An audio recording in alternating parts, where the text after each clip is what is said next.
तारों को देखने से पहले हमने उन्हें महसूस किया था अपनी जिज्ञासा के भीतर। आदिकाल में जब मानव ने पहली बार रात को सिर उठाकर देखा तो उसने केवल चमकते बिंदु नहीं देखे, उसने उसमें कहानियां देखी, देवी देवता देखे, नियति के संकेत देखे। लेकिन चलने वाले सितारे, जिन्हें हम ग्रह कहते हैं, वो अलग थे। वो स्थिर नहीं थे, वो घूमते थे। उनकी चाल में कुछ रहस्यमय था, परंतु पृथ्वी वो केंद्र थी। हर वस्तु, हर आकाशीय पिंड हमारे चारों ओर घूमता है, ऐसा विश्वास था। फिर किसी ने साहस किया यह पूछने का, क्या हम अकेले हैं?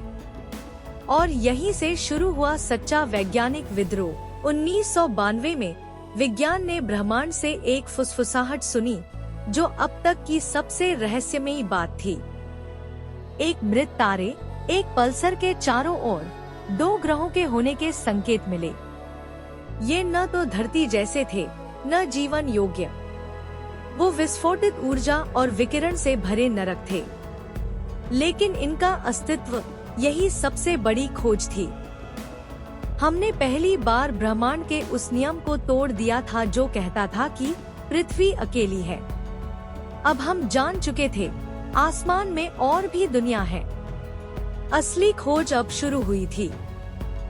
2009 में एक मशीन अंतरिक्ष में भेजी गई, उसका नाम था केपलर।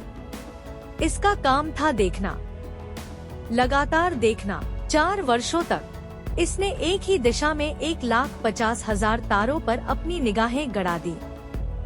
यह ग्रहों को नहीं देखता था, यह उनके छायाचित्र को पकड़ता था। जब कोई ग्रह अपने तारे के सामने से गुजरता है तो उसके प्रकाश में मामूली गिरावट आती है, मात्र 1% की कमी।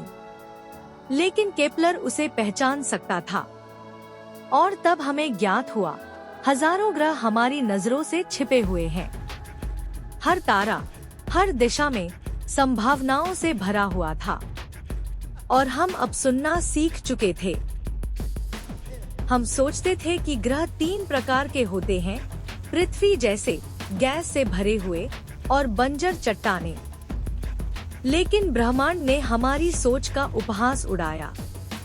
यहाँ मिले कांच की बारिश करने वाले ग्रह, 5000 किलोमीटर प्रति घंटे की हवाएं, गैस दानव जो अपने तारों के इतने पास है कि दिन केवल कुछ घंटे का होता है, जल ग्रह जिनकी गहराई इतनी है कि सूरज की रोशनी भी पेंदे तक न पहुँचे, सुपर अर्थ जहाँ गुरुत्वाकर्षण इतना अधिक है कि सांस लेना भी एक भार जैसा लगे।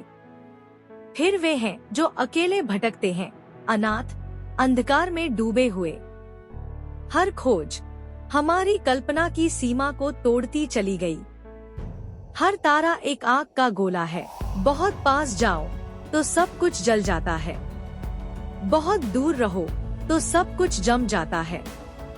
परंतु कहीं बीच में होती है एक पतली रेखा, गोल्डीलॉक्स जोन, जहां पानी तरल रह सकता है और जीवन पनप सकता है।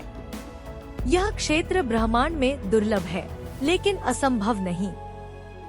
आज हमारे पास कुछ ऐसे ग्रहों की सूची है जो इस क्षेत्र में आते हैं। वे वो जगहें हैं जिनकी हम टकट की लगाए प्रतीक्षा करते हैं। शायद वहीं से जीवन की पहली आहट सुनाई दे। 2017 में एक छोटे से लाल बौने तारे ने मानवता को चौंका दिया। इसका नाम था ट्रैपिस्ट-1। यह केवल 39 प्रकाश वर्ष दूर है। इस तारे के चारों ओर घूमते हैं 7 चट्टानी ग्रह, सभी लगभग पृथ्वी के आकार के। 3 उनमें से उस आदर्श क्षेत्र में स्थित हैं जहां जीवन संभव हो सकता है।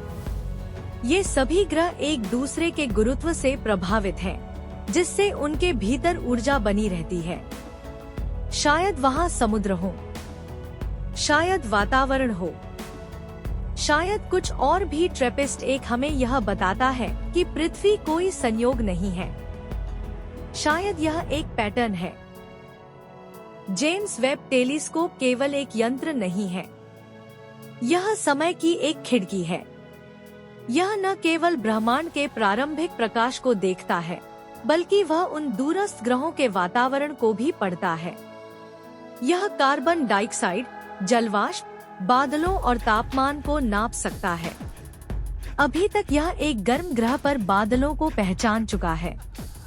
आने वाले समय में यह और भी अनोखे संकेत सामने ला सकता है।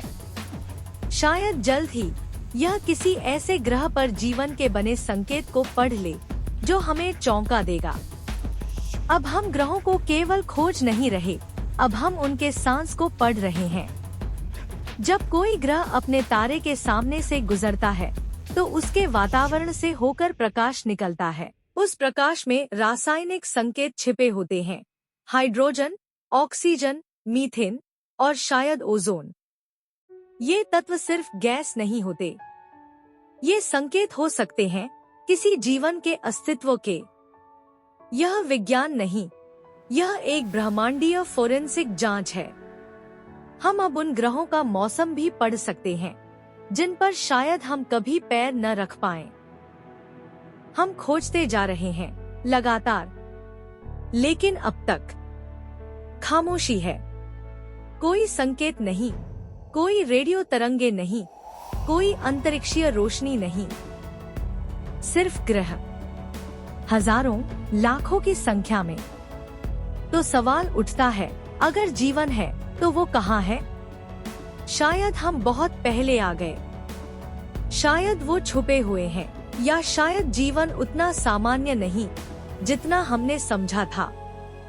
पर हर खोज, हर नया ग्रह इस खामोशी को और गहरा कर देता है। फिर भी हम रुकते नहीं, क्योंकि शायद अगली खोज एक उत्तर हो।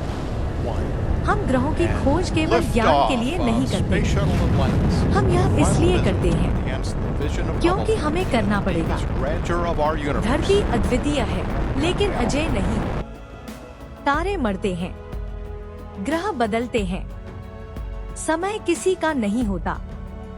अगर हमें एक जाति के रूप में जीवित रहना है, एक कहानी के रूप में, तो हमें आगे बढ़ना होगा। एक्सोप्लैनेट्स हमारे भविष्य के नक्शे हैं।